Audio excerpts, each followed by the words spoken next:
viewsnya tinggi, 10.000, 100.000, atau bahkan sampai ada yang jutaan.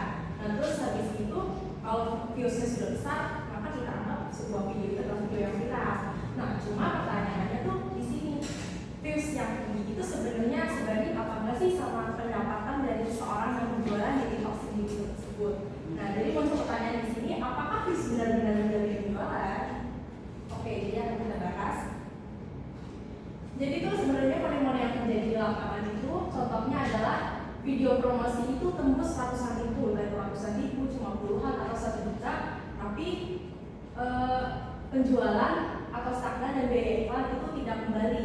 Jadi kelihatannya tuh videonya viral, videonya sukses, tapi sebenarnya tuh di dalamnya kita tuh nggak balik modalnya kita. Kayak contohnya nih, kita tuh beli promosikan iklan di TikTok nih, itu tuh biasanya yang paling ramai digunakan itu sekitar 150.000 buat 14.000 sampai 36.000 views. Nah pertanyaannya di 14.000 sampai 36.000 views itu penjualannya banyak atau cuma sedikit gitu? Nah pertama kita kenalin dulu apa itu views dan metrik digital. Views adalah jumlah tayangan video dan merupakan salah satu contoh metrik digital. Selain views ada metrik digital lain seperti likes, comment, share, dan juga klik. Semua angka ini menunjukkan aktivitas audiens terhadap konten. Namun perlu banget kita pahami nih, metrik digital itu cuma menunjukkan sebuah interaksi, bukan langsung menunjukkan sebuah keuntungan dari sebuah penjualan tersebut. Nah lalu kita masuk bagian selanjutnya, yaitu penjualan sebagai hasil akhir promosi atau ROI. Dalam sebuah promosi, biaya iklan sering kita sebut sebagai modal. Lalu penjualan sama dengan hasil finansial. Jika viewsnya tinggi namun penjualan rendah, maka promosi tersebut akan dikatakan efektif secara ROI. Contohnya seperti yang tadi saya udah omongin, misalkan kita pasang budget buat iklan 150.000, terus kita dapat untung balik 250.000. Nah berarti kita kan di situ ada spend 50.000. Nah maka 50.000 itu kita anggap sebagai sebuah keuntungan. Nah tapi kebalikannya, kalau misalkan kita udah invest iklan 150.000, ternyata berbalik ke kita, atau misalkan penjualannya cuma dapat 50.000, nah berarti kita rugi dong 100.000. Nah itu berarti nggak sesuai sama ROI. Nah kenapa sih views itu tidak menjamin sebuah penjualan? Ada beberapa faktor nih yang bisa kita bahas di sini. Yang pertama, konten itu terlalu fokus pada hiburan. Yang kedua, target audiensnya itu kurang tepat. Yang ketiga, tidak ada ajak pembelian jelas. Lalu yang keempat, proses pembeliannya rumit. Nah jadi sebenarnya untuk views yang tinggi itu belum tentu membangun orang-orang atau penonton yang nonton konten kita itu buat semangat juga nih buat beli konten kita, buat beli produk kita. Nah terus gimana sih evaluasi promosi yang lebih tepat? Nah jadi untuk biar promosi di TikTok lebih tepat, teman-teman, kita bisa beberapa hal. Yang pertama, views boleh nih kita perhatikan, cuma kita harus tetap fokus pada yang pertama, gimana sih cara audiens kita biar dia itu klik produk kita. Terus yang kedua, gimana sih cara kita biar bikin audiens yang nonton video kita itu respon terhadap penjualan yang kita kasih. Terus mereka bisa melakukan penawaran dan pada akhirnya terjadi sebuah peningkatan penjualan. Jadi evaluasi sendiri harus melihat dampak pada bisnis tersebut. Nah, jadi kesimpulan yang bisa saya sampaikan di sini adalah pertama, views itu memang indikator awal. Views memang sebuah jembatan yang membuka sebuah konten kita viral, lalu produk kita memiliki kemungkinan yang lebih besar untuk ditonton atau mungkin dibeli sama orang-orang. Tapi masalahnya di sini views itu tidak akan selalu menjamin sebuah penjualan. Penjualan akan mencerminkan aktivitas promosi secara finansial. Jadi ketika penjualan tinggi maka promosinya berhasil. Tapi kalau penjualannya rendah, walaupun viewsnya tinggi, maka promosi tersebut tidak bisa dikatakan sebagai sebuah promosi yang berhasil. Jadi promosi yang efektif bukan hanya viral, tetapi juga menguntungkan. Sekian sosialisasi singkat dari saya. Saya buka sesi tanya jawab. Apakah ada yang mau ditanya dari teman-teman? Boleh, Kak. Dengan siapa namanya? Izin perkenalan, saya Syera. Ya. Izin bertanya untuk Kak Loida. Saya mau bertanya, tadi kan pembahasannya tentang viewers ya. Ya, betul. Kadang ya pada faktanya itu ada tuh ya satu konten yang dia itu nggak viral tuh videonya, tapi penjualannya banyak. Itu gimana menurut? Oh, hal itu berarti dia target audiensnya tepat. Contohnya nih, kalau ada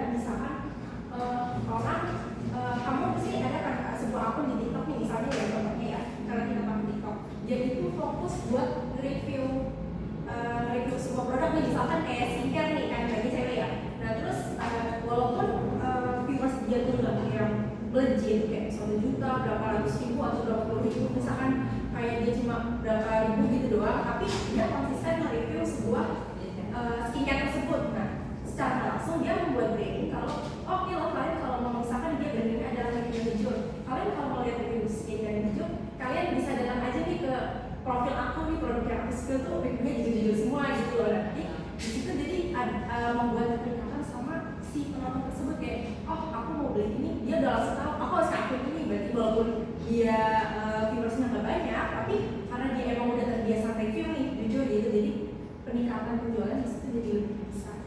Iya. Nanti Kak, Ada lagi yang mau bertanya? Oke.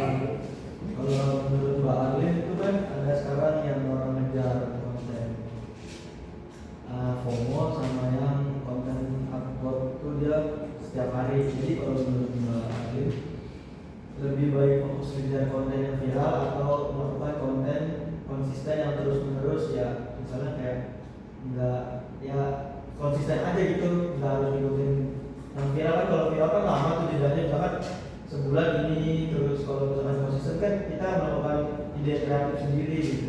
Menurut Mbak Arlin itu yang mana?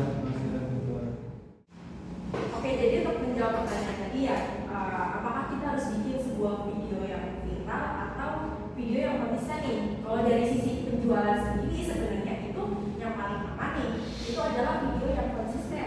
Karena kalau video yang konsisten itu, kayak tadi sebelumnya aku bilang, nggak share ya, aku jawab, orang tuh akan lebih catch atau dapat gitu loh. Kayak oh orang yang konsisten upload video misalkan video skincare, nanti dia akan selalu dicari. Beda sama orang yang kalau misalkan dia itu bikin video viral, mungkin videonya bakal tembus view 1 juta gitu atau berapa ratus ribu gitu, cuma pada saat itu aja. Untuk video yang selanjutnya belum tentu viral gitu kan. Jadi lebih baik ya kalau misalkan memang kamu fokusnya di penjualan, itu tuh amannya untuk bikin video yang konsisten.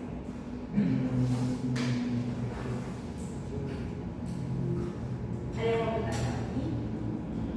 Oke, boleh.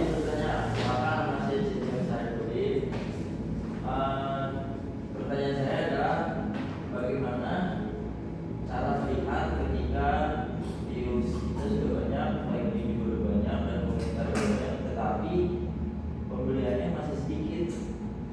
Cara melihat masalah dan evaluasi itu seperti apa?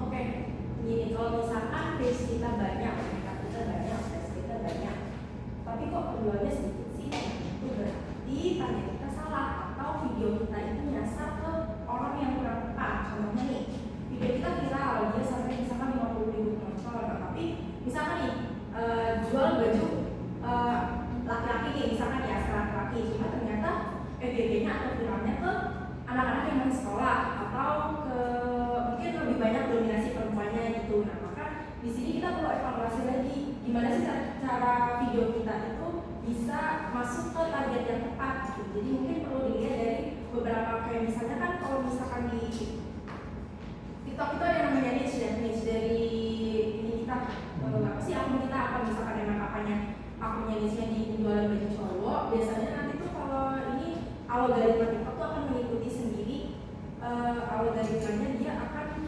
seperti yang akun kakak itu. hashtag bisa nggak? Bisa, ada itu boleh tuh pakai hashtag, itu juga memperkuat algoritma supaya target pasangan kakak itu lebih tepat.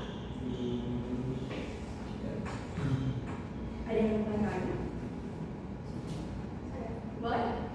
Saya mau nanya, gimana sih untuk mengecek apakah video tersebut itu sebuah iklan di video tersebut itu benar-benar efektif atau cuma ramai doang atau banyak yang nonton? Gimana sih caranya? Sebenarnya kalau cara cek video kita tuh efektif apa enggak, sama yang kayak tadi dijelasin ya, kita tuh lihat dari output atau hasilnya dari ROI-nya. Jadi video kita ini antara cuma viral, views-nya cuma naik, atau pendapatannya juga ikut naik. Nah, caranya dari kita ya lihat itu dari pemasukan yang kita dapat dari hasil iklan yang kita terbitkan tersebut. Kalau misalkan video kita viral tapi pendapatannya sedikit, nah maka itu disebut tidak efektif. Tapi kalau misalkan videonya viral, pendapatannya juga ikut banyak, nah itu baru namanya efektif. Ataupun mungkin biasanya lebih normalnya lagi, dia tuh nggak terlalu viral tapi pendapatan dari aku jawab kalau bilang lebih baik bikin konten yang konsisten karena untuk pendapatan di situ akan lebih stabil.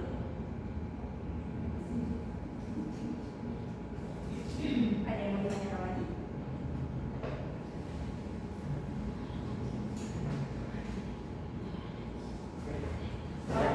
Maka nama saya Firdaus.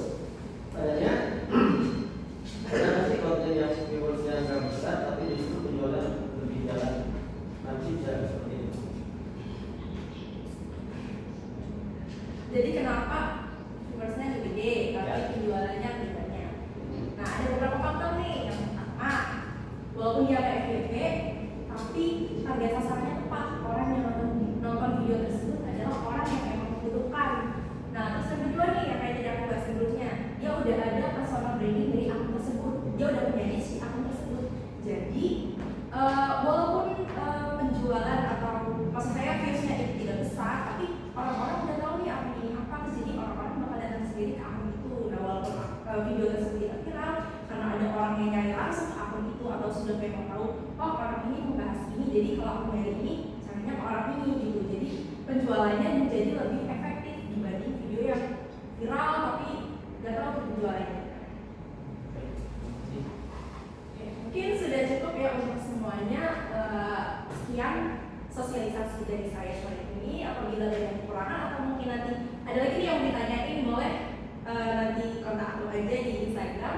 Sekian dan terima kasih.